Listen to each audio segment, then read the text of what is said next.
তারকেশ্বরের বিধায়ক তো উল্টো পাল্টা কাজকর্ম, তারকেশ্বর বিধায়কের মোটেই ভালো নয়। প্রভাবশালীদেরকে নিয়ে দালালি করছে, এখানে 99% লোক বলবে আপনাদের। তারকেশ্বরের তৃণমূল বিধায়কের বিরুদ্ধে দুর্নীতির অভিযোগ তুলে দলীয় কর্মীদের পথ অবরোধ, প্রকাশ্যে শাসক দলের কোন্দল।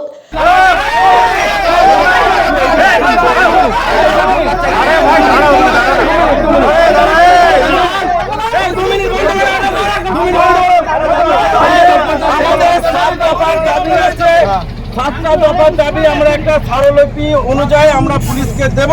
সেই স্মারকলিপি আপনারা গ্রহণ করে আমাদেরকে রিসিভ দেবেন। আমরা 2 মিনিটের মধ্যে এখান থেকে উঠে চলে যাবো। প্রথম কথা, একজন তৃণমূল কর্মীকে 326-এ কি করে পুলিশ রিমান্ড দিয়ে মারে, এর দায় কিন্তু তন্ময় ঘোষকে দিতে হবে। সে কিন্তু কোনো চোর ডাকাত নয়। তারকেশ্বরের তৃণমূল বিধায়ক রামেন্দু সিংহ রায়ের বিরুদ্ধে একাধিক দুর্নীতির অভিযোগ তুলে সোমবার বিকেলে ডানকুনি আরামবাগ প্রধান সড়কের পিয়াসারা এলাকায় রাস্তা অবরোধ করলেন তৃণমূল কর্মীরা। এই ঘটনায় তারকেশ্বর এলাকায় চরম উত্তেজনা সৃষ্টি হয় এবং শাসক দলের গোষ্ঠী কোন্দলের ফের একবার প্রকাশ্যে এলো। বিক্ষুব্ধ তৃণমূল কর্মীদের অভিযোগ, বিধায়ক রামেন্দু সিংহ রায় তৃণমূল কর্মীদের একাংশকে মদত দিয়ে এলাকার এক প্রভাবশালী ব্যক্তিকে নানা ধরনের দুর্নীতি চালানোর সুযোগ করে দিচ্ছেন।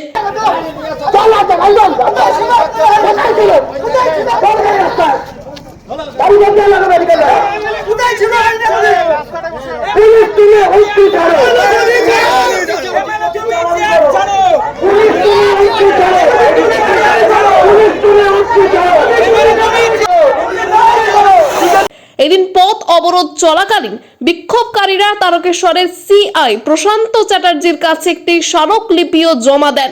তাদের প্রধান দাবি, এই ঘটনার নিরপেক্ষ তদন্ত করে অবিলম্বে বিধায়কের বিরুদ্ধে উপযুক্ত ব্যবস্থা নেওয়া হোক। পিয়াসারা এলাকা ডানকুনি আরামবাগ প্রধান সড়ক, বিধায়ক রামেন্দু সিংহ রায়ের বিরুদ্ধে দুর্নীতিতে মদত দেওয়ার অভিযোগ, দলীয় ঝান্ডা নিয়ে রাস্তা অবরোধ ও সিআই এর কাছে স্মারকলিপি প্রদান। দীর্ঘক্ষণ পথ অবরোধ চলার ফলে রাস্তায় যানজটের সৃষ্টি হয়। অবশেষে পুলিশের আশ্বাসে বিক্ষোভকারীরা তাদের অবরোধ তুলে নেন।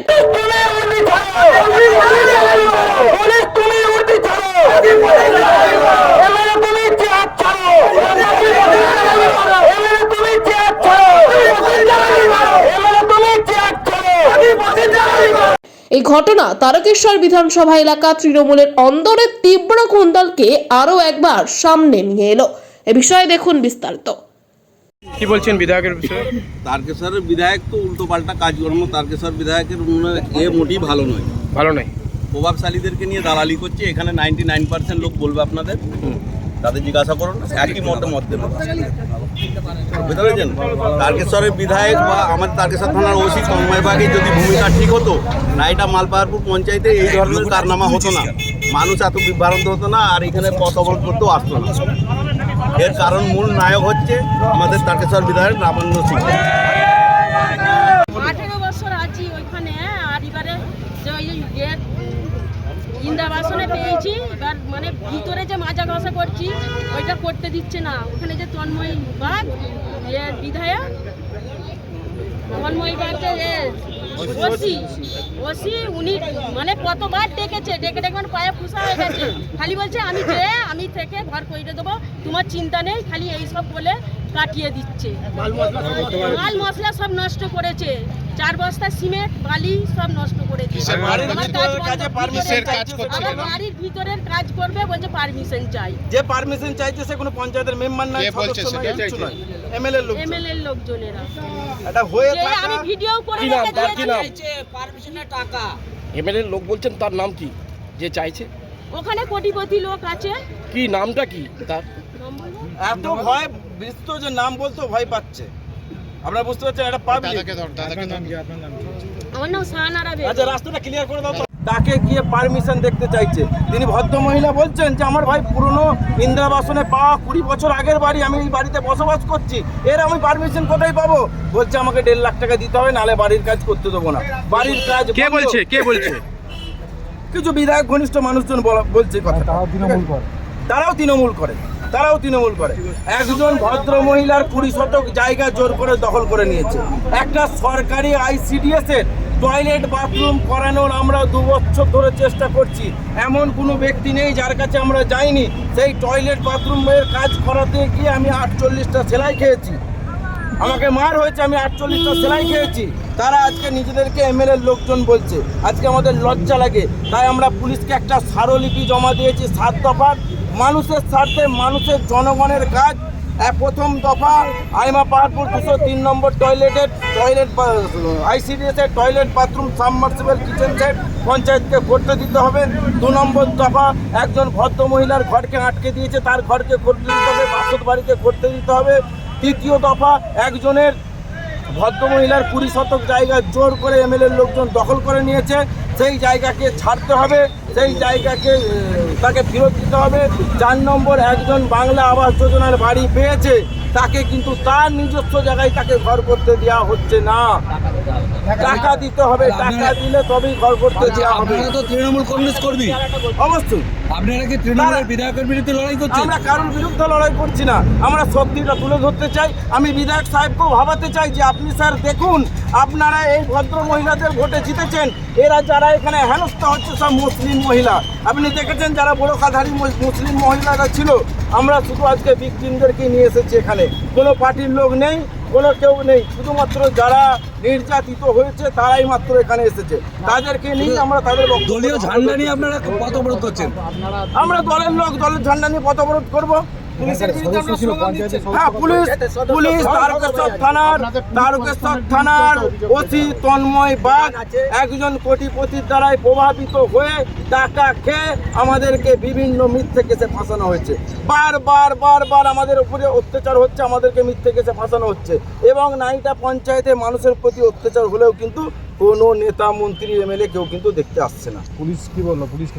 পুলিশের ভূমিকা নিষ্ক্রিয়, কিন্তু আমাদের ঊর্ধ্বতম স্যারেরা এসেছেন, তারা বলেছেন এই 7 দফার দাবি ওনারা 7 দিনের সময় নিয়েছেন, 7 দিনের মধ্যে ওনারা খতিয়ে দেখবেন এবং আমাদেরকে আশ্বাস দিয়েছেন যে এই যে ইল্লিগালভাবে যেসব কাজগুলোকে বন্ধ করা হয়েছে, এই কাজগুলো আমাদের যিনি CI সাহেব এসেছেন উনি কথা দিয়েছেন, উনি এই কাজগুলোকে চালু করিয়ে দেবেন।